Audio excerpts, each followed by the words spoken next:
And now with that, I want to bring in a true hero. This is a defector from, she was at the P3 lab in Hong Kong.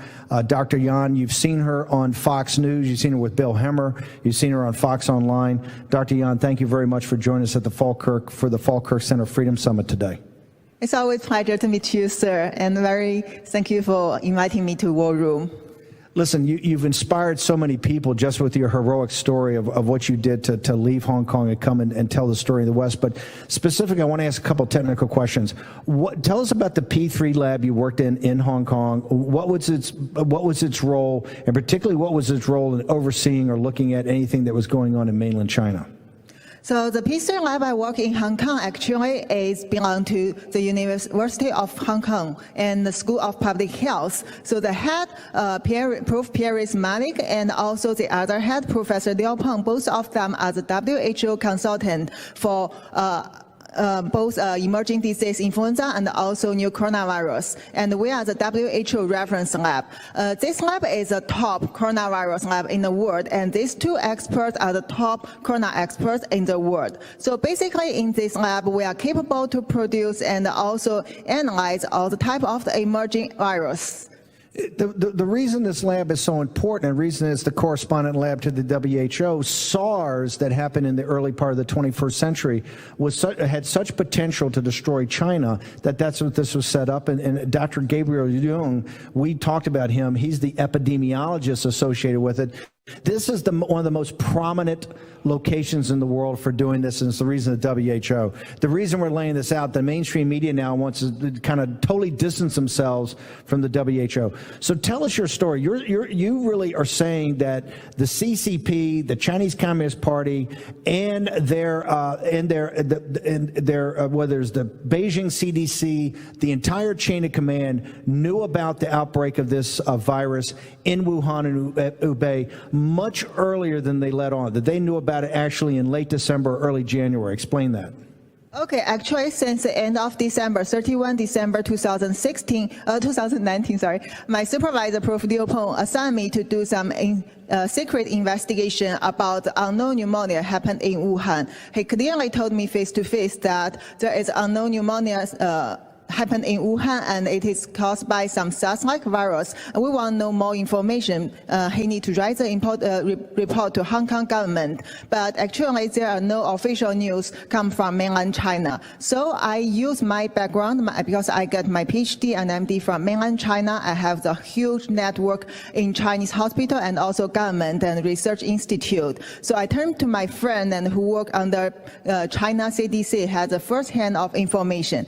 He told me, as I called, since the end of December, the China government already knows there are over 40 cases confirmed in Wuhan, not as they said 27, and also they got the genome sequence already from Wuhan, not as they stated in the middle of January. And the other thing, most important thing is there are human-to-human transmission exists, and there are family clusters happen. So these are all the key points that I know at that time, and also the Wuhan doctors are very scared. They dare not to say anything, just ask people to wear masks. And I reported to Liu Peng and WHO.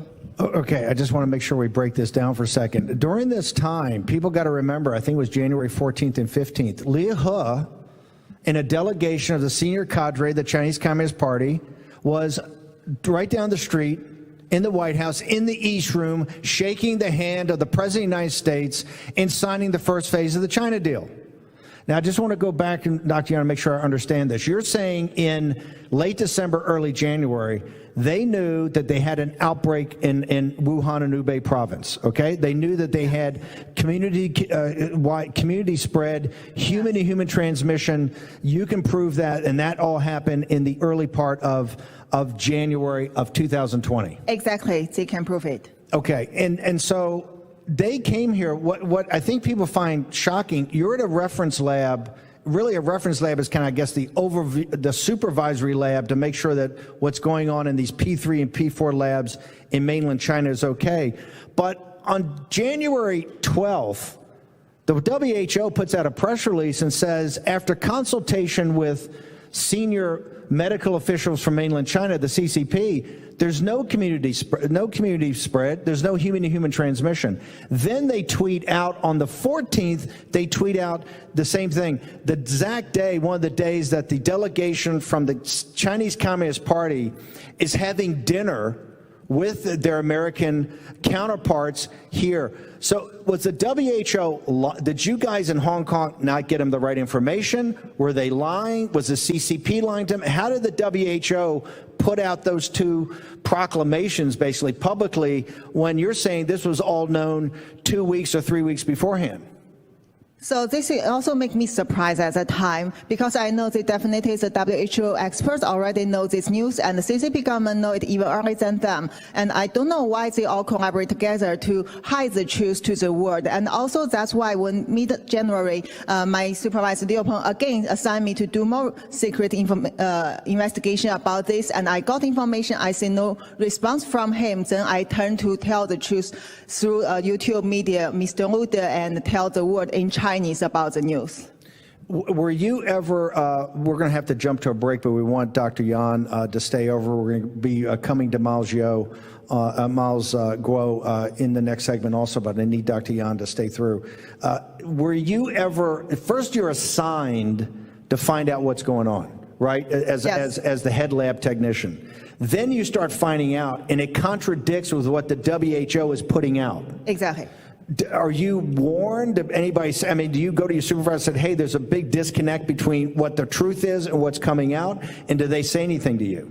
Yes, exactly. So since the beginning of the investigation, my supervisor told me to be careful. And then in the middle of January, exactly on 16 January, when he again asked me to do the investigation, he told me that I quoted him, don't cross the red line and be careful, if not, you will be disappeared.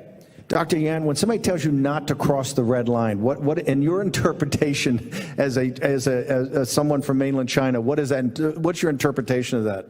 Okay, briefly let me introduce what is a red line. Actually, there is no visible line. It is in our mind, and it is about how you understand our CCP policy. And whatever they don't like you to talk or don't want you to touch, it is a red line. And somehow you sometimes don't know you already go across it, and you get punished, as we know Dr. Liu. So they essentially threaten you. Okay, I want to turn back to Rahim Kassam to take us out. We're going to come back with Dr. Yan in a minute. We got Miles Guo next segment also. Back to Rahim. What I think people can't understand is Hong Kong University is a revered institution. This P3 lab is kind of revered too. That's why it was a reference lab by the WHO. Dr. Gabriel Loon, Malik, these people are the top of their profession. In fact, they are known as the SARS hunters. The whole purpose of the lab and the prestige of Hong Kong University is because they were so great in finding out about SARS and finding out everything we need to know about SARS. And SARS is such a problem, potential problem, that we know now with the CCP virus is only SARS-2.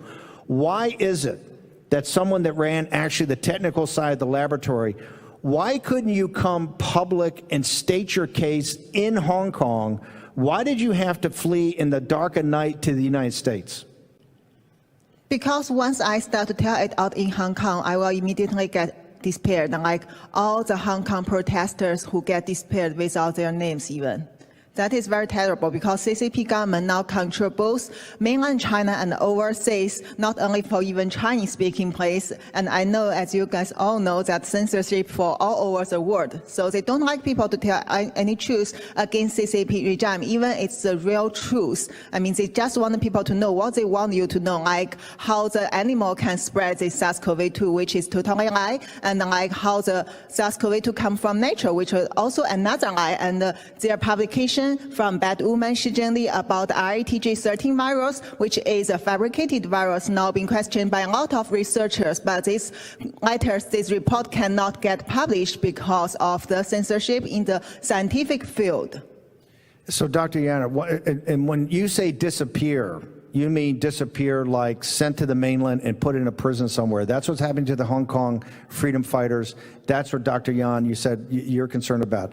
One last question, because I know you're going to be doing a lot of media over the next couple of weeks. Is this, in your best professional knowledge, is this virus something that naturally came out of a fresh market in Wuhan? Or is this something you think is somehow either through a gain-of-function experiment or somehow with some sort of weapons program or whatever came out of the lab in Wuhan? Is this natural or is this not natural?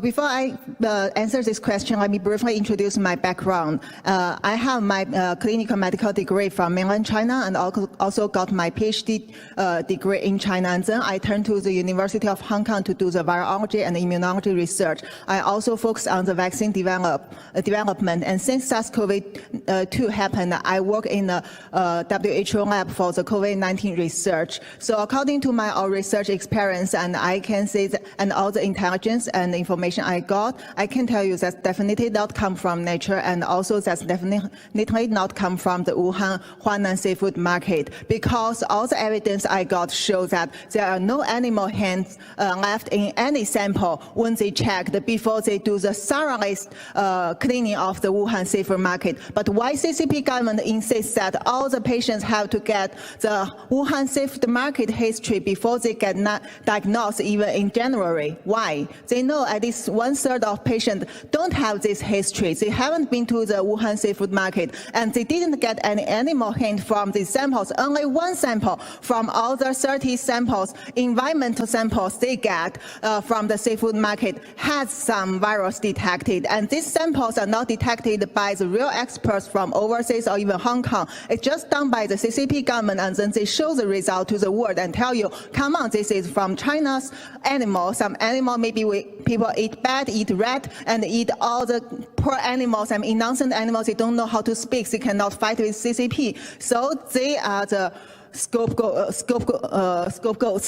So I don't think it can come from nature, and they cannot find the evidence now. Now see how the bad woman Zhengli gets an interview from Science recently. She herself cannot answer this question. She just let you to do the research for years and years and say, see, we know there is definitely a host, and you need to go to find the bat, you need to go to find the source. But why don't they go back to check the possibility it can come from some lab? I mean, I'm now preparing a very solid scientific report to show people that how easily this can be done from the lab, and even not need to come from the very high technique lab. This is something actually using the mature technique, and also if you have the material, which we see here as the SARS-CoV-2's backbone virus, this is the only virus who is owned by CCP, by their PLA labs, and with these things, you can make it within half years. That's so easy. This is what the CCP is not going to be able to stand up against, is the truth. You know, from facts come truth, and you're hearing it from Dr. Yan. We're going to be having her do a lot of media over the next couple of weeks. But if you thought, Dr. Yan, the CCP tried to disappear you wait till the mainstream media starts to tear you apart. So you're a hero. I think it's amazing what you've done. You've left your home to come here to the United States to make sure the people of the United States are warned about this, the people of the world are warned about this, that Chinese citizens are warned about this, that the lies of the Chinese Communist Party, if they're allowed to go unanswered, are only going to lead to more and more death and destruction. I want to thank you. This is the first of many. Dr. Yan, thank you so much. Thank you, sir.